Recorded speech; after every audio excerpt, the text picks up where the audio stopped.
कहानी के शुरू होते ही हम एक आदमी को देखते हैं। वो सड़क के रास्ते से होता हुआ जंगल की तरफ जा रहा था। अचानक कोई उसके पीछे अपना चाकू खोलता है और फिर देखते ही देखते उसके पूरे जिस्म को चीर फाड़ देता है। इसी चाकू से उसने इस आदमी के जिस्म पे कई वार किए और फिर इस आदमी को घसीटता हुआ वो अपनी वैन में ले गया। जिसके बाद सीन कट होकर हम अगली सुबह एक वैन को देखते हैं। ये वैन कीथ की है जो अपनी फैमिली के साथ जंगल में कैंपिंग के लिए आया है। कीथ अपनी फैमिली के लिए खाना बनाता है और सभी खाना खाना शुरू कर देते हैं। लेकिन उसकी बेटी एमी आज खाना खाने से इनकार कर चुकी थी। वो फोन पर किसी से बात करते हुए दूर जंगल में चली जाती है। जबकि यहाँ इनके पास आते हैं यही करीब रहने वाले दो आदमी। ये दोनों कीथ से अपने एक साथी का पता पूछ रहे थे, उसी आदमी का जिसका मर्डर रात में हमने होता देखा है। जब आदमी कीथ कहता है नहीं सॉरी, हमने किसी को नहीं देखा, हम तो बस अभी कैंपिंग के लिए आए हैं। साफ जाहिर था कि कीथ इन्हें इग्नोर कर रहा है।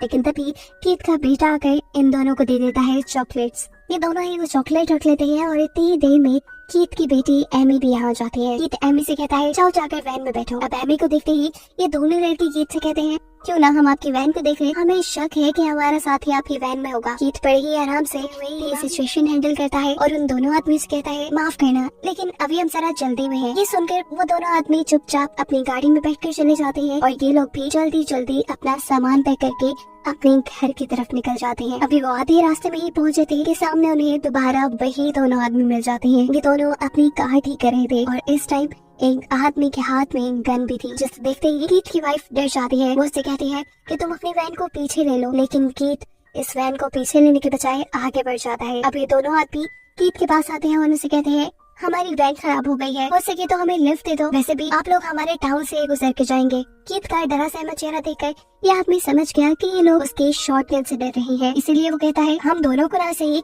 सिर्फ एक आदमी को लिफ्ट दे दो, ये मेरा दोस्त बिली, इसका घर टाउन से पहले ही आ जाएगा, इसे लिफ्ट दे दे। अपने घर जाते ही ये कार लेकर मुझे यहाँ पर वापस लेने आ जाएगा और ये गन इसकी तो फिक्र ही ना करें, ये मेरे ही पास रहेगी। कीथ की वाइफ अभी भी नहीं चाहती थी कि कोई अनजान आदमी उनकी वैन में बैठ जाए। लेकिन कुछ सोचते हुए कीथ बिली को अपने साथ ले जाने के लिए राजी हो जाता है। बिली कार में आता है और कीथ के बेटे से बातें करना शुरू कर देता है।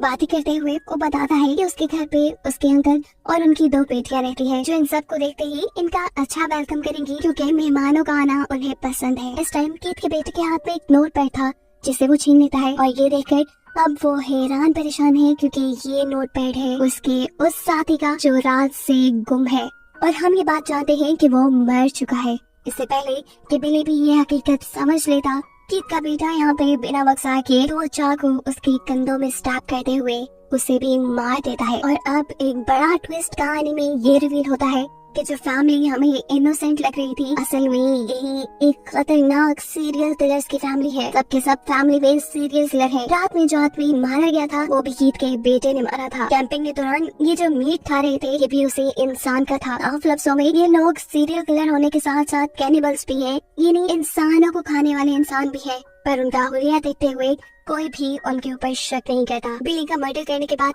ये सब लोग मिलकर बिली के छोटे छोटे पीस कर देते हैं और फिर उसे फ्रीजर में फ्रीज कर देते हैं क्योंकि यही तो उनका खाना है। इस टाइम कीथ की वाइफ अपनी बेटी को इस आदमी की आंख देती है। ये देखकर उसका बेटा पूछता है ये आंख आप इसे क्यों दे रही है, ये तो मुझे देनी चाहिए, इस आदमी को तो मैंने मारा है। पर कीथ की वाइफ कहती है ये आंख एमी को इसलिए दे रही हूँ क्योंकि वो अपने ऊपर कंट्रोल रखती है, किसी पे ऐसे ही नहीं टूट पड़ती। यहाँ बिली का जो उनके पास फोन था वो भी रिंग करने लग जाता है और गुस्से में कीथ उसे तोड़ देता है। जिसके बाद ये लोग पहुंच जाते हैं अब बिली के घर क्योंकि बिली ने बताया था कि वहाँ उसकी फैमिली रहती है। घर का दरवाजा नॉक करते ही दो लड़कियां दरवाजा खोलने के लिए आती हैं जिसमें से बड़ी बेटी है जूलियन और छोटी सवेना। ये फैमिली बड़ा मासूम सा मुंह बनाते हुए इनसे कहती है असल में हमारी वैन खराब हो गई है, अगर आप लोग बुरा न मनाए तो हम थोड़ी देर के लिए आप लोग के घर स्टे कर सकते हैं। इससे पहले कि जूलियन कुछ बोलती सवेना बात करके कहती है थोड़ा और आगे चलो टाउन आ जाएगा, वहाँ कहीं स्टे कर लेना। जवाब में कीथ की वाइफ कहती है अरे नहीं, हमें रास्ते में बिली मिला था, आप लोगों का भाई, उसी ने हमें यहाँ आने को बोला है। अपने भाई का नाम सुनते ही इन्हें घर में ले आते हैं, इन्हें खाना भी देते हैं जो इन्हें पसंद नहीं आता क्योंकि ये तो इंसान खाने वाले लोग हैं, आम खाना इन्हें कैसे पसंद आ सकता है। इस सब के बाद कीथ इनसे कहता है कि अगर आप बुरा ना मनाए, मुझे आप लोगों का फोन यूज करना है। तब अंकल कहते हैं असल में हमारे घर में एक ही फोन है जो बिली के पास होता है, वो आ जाए तो वो आपकी फोन पे बात भी करवा देगा और आपको आपकी मंजिल तक भी पहुंचा देगा। खाना खाते हुए सवेना उससे बहुत से सवाल कर लेती है, जैसे कि अगर बिली आपको रास्ते में मिला था तो वो आपको घर तक क्यों नहीं ले आया। तब कीथ की वाइफ उसे कहती है वो तो खुद बेचारा पैदल था, वो अपने दोस्त के हेल्प के लिए वापस रोड की तरफ जा रहा था। उसने बस हमें घर का एड्रेस बताया और वो चला गया।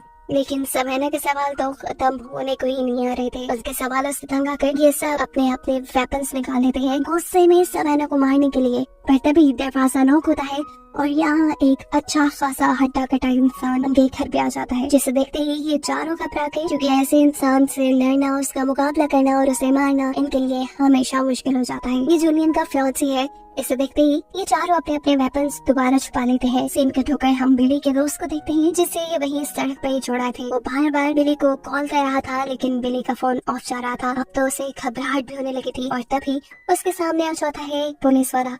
वो उसे लिफ्ट देने की ऑफर देता है, लेकिन ये आदमी इनकार कर चुका है क्योंकि उसे ये पुलिस वाला बिल्कुल पसंद नहीं। पुलिस वाले के यहाँ से जाते ही इस आदमी को उल्टियाँ लगना शुरू हो गई है, वो भी उसी चॉकलेट की वजह से जो कीथ की बेटी ने उसे दी थी। सीन कट होकर हमें यहाँ बिली के घर का सीन दिखाया जाता है। इसी घर में एमी जब वॉशरूम में जाती है तो गलती से बिली की आँख जो उसकी मॉम ने उसे गिफ्ट की थी वो उससे बाथरूम में ही गिर गई, जिसे वो नोटिस के बगैर ही बाथरूम से बाहर भी आ गया। उसे नजर आई सवेना, जिसकी तरफ वो एक कपल की तरह अट्रैक्ट होने लगी। इतने में यहाँ पर जूलियन आ जाती है और इन दोनों को बताती है कि सोने का इंतजाम हो गया है। सोने से पहले सवेना सबको पियानो प्ले करके दिखाती है, जो सुनकर एमी भी इम्प्रेस हो गई थी। इस सब के बाद सभी लोग अपने अपने रूम्स में सोने के लिए चले गए। कीथ की वाइफ परेशान थी क्योंकि वो किसी फैमिली को मारना नहीं चाहती थी। इन्होंने भी अपने रूल्स बनाए हुए थे, ये सिर्फ उन्हीं लोगों को मारते थे जो इस दुनिया पे बोझ हो, जो बुरे काम करते हो। इन्होंने कभी हंसती खेलती फैमिलीज को नहीं मारा था और आज ये लोग यही काम करने जा रहे थे। तब कीथ अपनी वाइफ को रिलैक्स करते हुए कहता है इनके बारे में ज्यादा नहीं सोचो, ये लोग तो इस दुनिया पे बोझ ही हैं। देखो क्या लाइफ स्टैंडर्ड है इनका, ना कोई लाइफ का एम ना गोल। तुम परेशान मत हो, सब कुछ ठीक हो जाएगा। इसके बाद कीथ अपने बेटे के पास जाता है, जिसके बारे में हमें पहले से ही पता है कि वो बहुत ज्यादा जज्बाती है। वो अपने बेटे से कहते हैं कि जूलियन को तुम मार लेना, लेकिन उसके फियांसे को मैं मारूंगा क्योंकि वो एक ताकतवर इंसान है। मेरे सिग्नल देने से पहले तुम्हें कुछ उल्टा सीधा नहीं करना, वरना गड़बड़ी भी हो सकती है। यहाँ सवेना के रूम में एमी थी, जो इस टाइम सवेना के अवार्ड्स दिख रही थी, जो सब के सब उसने तीरंदाजी में जीते थे। उसका निशाना बहुत पक्का था। ये लोग यही बातें कर रहे थे कि दूसरी तरफ हम देखते हैं कि कीथ अब पहुंच चुका है सवेना और जूलियन के डैड के रूम में उन्हें मारने के लिए। जूलियन के डैड को जैसे ही अपने कमरे में हलचल महसूस होती है तो वो डरकर चीख मारने की कोशिश करते हैं, लेकिन इतने में ही कीथ उनके मुंह के अंदर कुल्हाड़ी मार के उन्हें हमेशा के लिए खामोश कर देता है। घर के बाहर कीथ का बेटा जूलियन के फियांसे के ऊपर अकेला ही हमला कर देता है। ठीक उसी वक्त जब वो उल्टी कर रहा था, पीछे से उसने अपने दोनों चाकू उसके कंधों में स्टैक कर दिए। वो लड़का जैसे ही अपने डिफेंस पे पीछे मुड़ा, कीथ के बेटे ने उसके सीने में चाकू मार मार के चीर फाड़ की और फिर उसके गले पे चाकू मारते हुए उसे भी मार डाला। हालांकि कीथ ने उसे ये सब करने से मना किया था, लेकिन फिर भी इतने तगड़े इंसान को उसने इतनी आसानी से मार दिया। इसका इनाम तो बनता ही था। कीथ उसी अपने बेटे को इनाम के तौर पे दे देता है। यहाँ एमी जब सवेना के साथ सोने के लिए लेटी तो तभी उसने अपना चाकू निकाल कर सवेना को मारने की कोशिश की। सवेना जो उसकी इस चाल से बेखबर थी, वो जैसे ही एमी को अपने करीब से धक्का देती है तो एमी का चाकू उसी को लग जाता है। उसको चोट लगा देकर सवेना घबरा जाती है। वो यहाँ उसे टेम्परेरी तौर पे एक पट्टी बांध के घर के बाहर से उसके लिए फर्स्ट एड लेने के लिए जाती है। अपना इतना ख्याल करते हुए इस लड़की को देखकर एमी को दिल में बुरा लग रहा था कि क्या वो इस लड़की को मार देगी। फिर हम देखते हैं कि सवेना जो फर्स्ट एड लेने गई थी उसे अब इन लोगों की वैन नजर आ जाती है। जिस वैन को देखने के लिए ये उस वैन के अंदर चली गई और इसे वैन में मिली जूलियन के फियांसे की लाश। और इसे देखते ही उसे सारी गेम समझ में आ गई कि ये पूरी की पूरी फैमिली ही सीरियल किलर है और इनको मारने के लिए आई है। सीन कट होकर हम जूलियन को देखते हैं, जो इस मर्तबा भी उल्टी करने के लिए जब वॉशरूम में जाती है तो उसे वहाँ मिल गई बिली की वही आंख जो गलती से एमी यहाँ गिरा गई थी। और ये देखते हुए उसने भी ये बात जान ली कि जरूर यहाँ कुछ गड़बड़ है, उनकी जान खतरे में है। डरते हुए वो जल्दी से अपने डैड के रूम में जाती है और देखती है कि उसके डैड को भी इन लोगों ने मार दिया। वो यहाँ जब जोर से चिल्लाती है तो तभी कीथ इधर आकर उसके मुंह पे हाथ रखते हुए उसे यहाँ से ले जाता है। वो जूलियन को लेकर आता है अपनी वाइफ के पास और अपनी वाइफ से कहता है चलो उसे मारो, लेकिन उसकी वाइफ अभी तक इस लड़की को मारने के लिए तैयार नहीं है। इससे पहले कि ये औरत जूलियन को मारती थी, अचानक एक तीर आकर उसके गले के आर पार हो जाता है। क्योंकि सवेना जो इनकी सच्चाई जान चुकी थी, अब वो अपने डिफेंस में अपना हथियार यानी अपना तीर कमान अपने कमरे से उठा चुकी थी। शोर सुनकर एमी भी यहाँ जाती है और अपनी मोम को मरा हुआ देखकर उसका दिमाग घूम जाता है। वो सोचती है कि अगर उसने सवेना को वहीं बेड पे मार दिया होता तो अब अब उसकी मोम उनके साथ जिंदा होती, लेकिन अभी भी देर नहीं हुई थी, बाकी सब लोगों को बचना था। ये लोग प्लान करते हैं कि जल्दी ही ये दोनों लड़कियों को मारकर इस घर को जलाकर यहाँ से निकल जाएंगे। ये लोग अब जूलियन को टॉर्चर करना शुरू कर देते हैं ताकि उसकी चीख सुनकर सवेना यहाँ आ जाए। सवेना यहाँ आती तो है, लेकिन इन्हीं के साथ चाल चलते हुए उसके काबू में था कीथ का बेटा, जिसके गले पे अब उसने चाकू रखा हुआ था। यहाँ एक ट्विस्ट ये भी रिवील होता है कि सवेना ने इमी की फोन से पुलिस को कॉल भी करती थी। जिस टाइम सवेना ने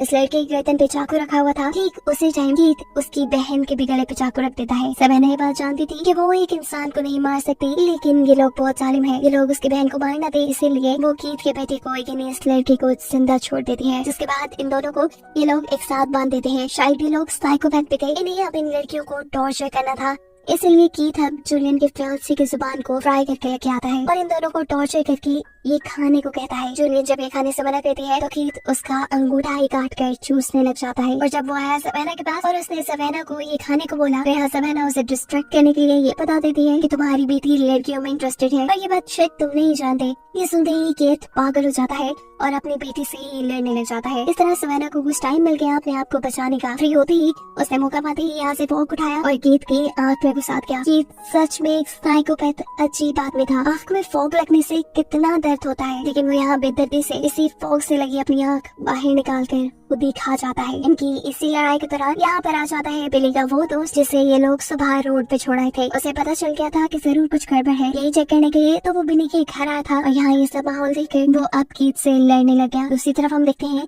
कि कीथ का बेटा जो इनके पूरे घर पे मट्टी का तेल छिड़क रहा था, वो भी इस आदमी को देखते हुए घर के अंदर आ जाता है, जिसे काबू करती है सवेना। सवेना पहले उसकी गर्दन पे चाकू रखते हुए उसे किचन में ले जाती है, उसका हाथ चलाती है और फिर गरम गरम पकता हुआ पानी उसके मुंह पे फेंक देती है। ऐसा कहते ही ये लड़का बहुत ज्यादा कमजोर हो गया, जिसके बाद सवेना अब उसके गले पे प्रेशर डालते हुए उसे मार डालती है। सवेना ने तो अपने दुश्मन को मार दिया था, लेकिन दूसरी तरफ बिली का दोस्त कीथ से हार जाता है। जख्मी होने के बावजूद वो अपना अच्छा डिफेंस करता है और कीथ के दोस्त के सर में चाकू घुसाते हुए उसे जान से मार देता है। अभी वो यही कह के फारिग हुआ था कि अचानक पीछे से सवेना की बहन यानी जूलियन आकर एक जोरदार हथौड़ा उसके सर पे मारती है, जिससे उसकी भी मौत हो गई। दोनों बहनों ने एक दूसरे को देखकर लंबा सांस भरा, लेकिन अभी से को नहीं हुआ था क्योंकि ये जानती थी कि अभी एमी जिंदा है, जिसे अब इन दोनों को मारना है। अचानक हम देखते हैं कि एमी जूलियन के पीछे आकर उसे चाकू मारते हुए स्टैब करके खत्म कर देती है और फिर पीछे बढ़ जाती है सवेना के।